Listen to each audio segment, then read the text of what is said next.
Alright, here we are. Welcome to another episode of Content Marketing Commute. This episode 6, I believe, about last week. It's just me. And if you're new here, this is a weekly podcast. Every second week we have an interview with an expert content marketer. And the other week, it's just me reflecting on something that took place in that conversation that I want to just double down on, double click on, if you will, and just go a bit further on, I guess. And today, this morning, you're joining me on my little wander around my small village in the south of France. I live in the south of France. I work from home, so I don't necessarily commute to work all the time, but anyway, we're out here, beautiful December day. Look at the sky. Oh my word. And so about last week in episode 5, you might remember we spoke to Trish Siedel about scaling a business through SEO. And so today on episode 6, about last week, I want to focus on one thing in particular. She talked about putting together a content brief, okay, a content brief. So I want to talk you through the 12 things that are on my content brief and that I really find useful to include on there. We're going to do a little bit of background. But first of all, want to mention, if you are listening on the podcast, just to the audio, this is also a video podcast, and I film all of these episodes, and they're available on my YouTube channel, as well as on my website at contentmarketingcommute.com. So head on over there if you're interested, and you'll see the sights as well as hear the sounds. Obviously, don't head over there if you're currently driving or commuting yourself in your car. Just listen in. But when you get there, hop on contentmarketingcommute.com and you'll check out the sights as well as the sounds. Okay, so let's do a bit of background. Content brief. Really, I think it's an underrated thing, a content brief, and it sounds too simple, but I think a lot of people fall into the trap of wanting to create content without having a proper brief. And often you can think, oh, it's pretty simple. We're just going to write an article. We're going to, produce a podcast or create a video or whatever it is. But it's a little more complicated than that, and there's a lot of details that make creating a brief really important and really valuable. Even in the case of, ensuring that everyone is on the same page in your company as to what this piece should be or what it will be or how success will be measured. And so I want to go into these 12 things that I always include on a content brief. And now my aspiration and my hope for myself is that I always create a brief for every piece of content. I'm not going to sit here. I'm not sitting, but I'm walking. I'm not going to walk here and tell you that I do that for every single piece of content. I probably should, but, sometimes you just pump stuff out, get it out there. But creating a solid brief is your best way to get started, and it's going to make sure you have the best chances of making a quality piece of content for your company and that gets the results that you want. So 12 things, okay? We're just going to run through these pretty quickly. Going to try and keep this a short, snappy episode. First of all, it's your format, okay? Number 1, format. So you're going to want to just note down, and I've got a template that I'll share with you. Note down, what's your format of your piece of content here? Is it an article? Is it a white paper? Is it some kind of research? Is it a video? Is it a podcast? That will give you kind of a good start, and this may also be an opportunity to list kind of how you're repurposing things, although I'll touch on that a little bit later as well. So that's number 1. Second one is timeline. What I like to do is work back from a kind of publish or distribution date and work back and say, okay, when do we need to have this brief finalized? When do we need to have the V1 done? When do we need to have a V2 done? And list all those stages of the piece and when they need to be done so that you can make sure you're hitting those times. Because it's easy to say, hey, let's just get this big thing done. But then if you sit down and actually think about what's all the steps to creating that piece of content, it takes a lot longer than you think when you're thinking about validation and approval and inputs from different people.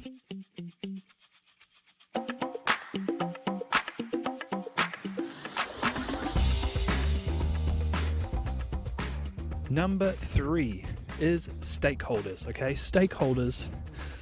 Here I really like to list in this section of the brief those stakeholders that are going to need to have the most input or have input on the piece. So there might be different people within your company, maybe your upline, different experts. List them all there, make sure you've got them covered so it's super clear who you need to go to and who's going to be having input on this piece. Number 4, targets or personas. Sometimes I call this, who is this for? Who is this piece of content for?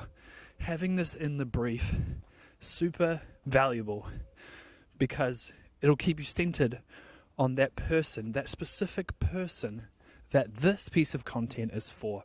I think a lot of people can lose sight of this, and it sounds too simple, but it's really, really important that you understand who that person is that this piece of content is for, and you keep them in mind as you create it. So get it there on the brief, detail who they are, make it really clear. Okay, number 5 is purpose.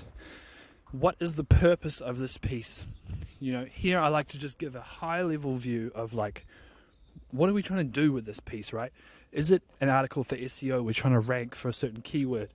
Is it a lead gen asset?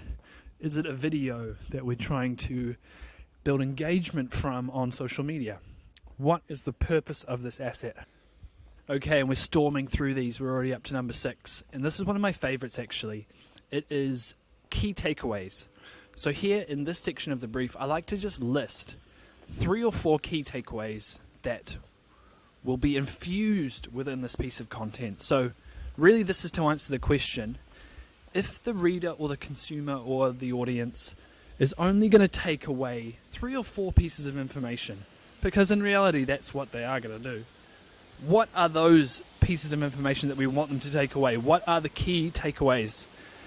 Listing that here in the brief will really mean that you're able to just sort of build the whole piece centered on that and keep that front of mind, okay? Number 7 is measurement. Crucial. How are you going to measure success? Sometimes this can sort of fall by the wayside and you think, oh, we'll just pump it out and we'll just see what happens, or we know what success will be. But really noting it down, I think, is a game changer, because you see, okay, if you can put a number against this, is it amount of traffic? Is it a conversion rate to some other kind of action? Is it a number of leads? The way I like to think about content is that it's the fuel for all of marketing and B2B today. So see how you can tag on to other metrics and other ways of measuring, you know, within marketing ops, or, you know, your colleagues in the wider marketing team. Don't just think about, you know, traffic and engagement or whatever, but think about, you know, business outcomes that you could be driving. I know that's difficult to do on a piece-by-piece basis in content, but the more you can do that, I think you'll keep tied to driving revenue, and that's the most important thing at the end of the day.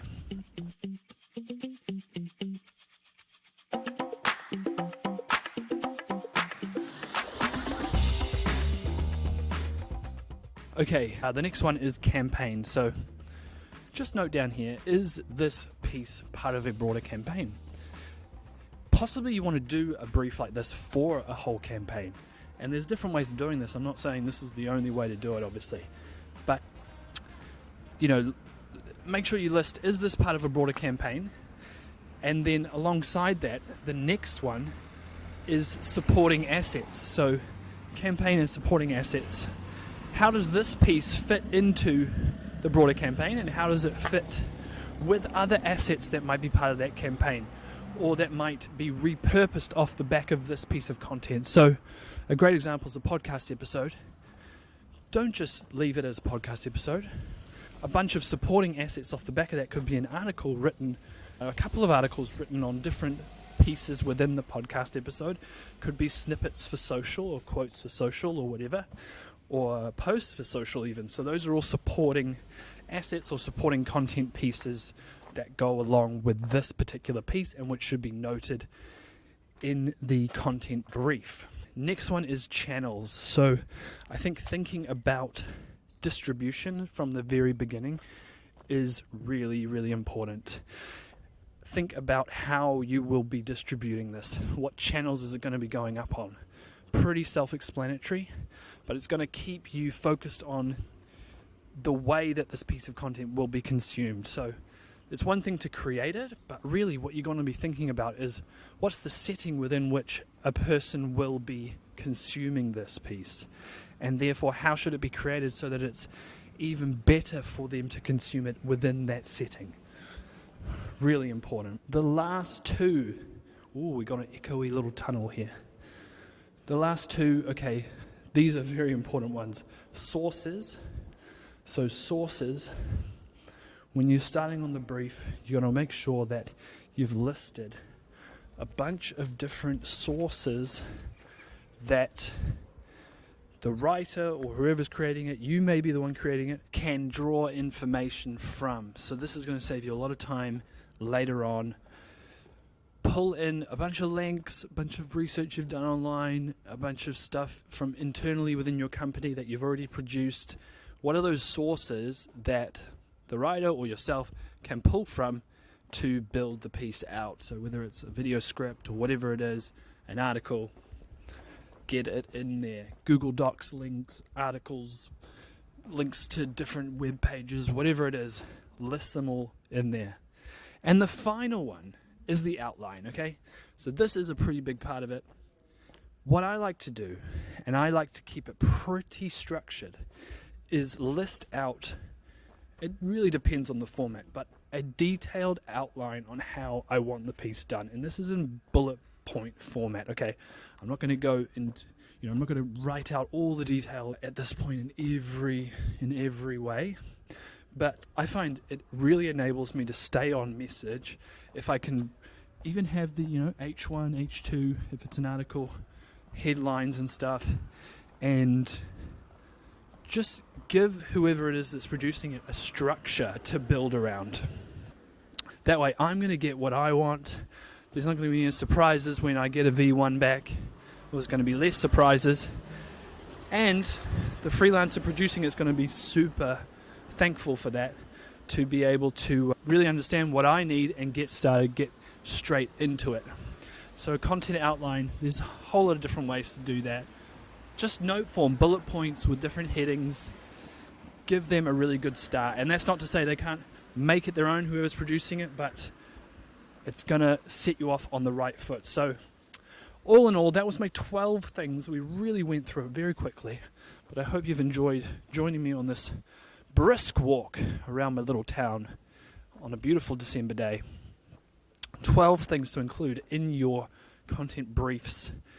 Hey, do get in touch if you do it differently. You give me an email, joe@contentmarketingcommute.com, or get in touch on LinkedIn and let me know how you do your content briefs.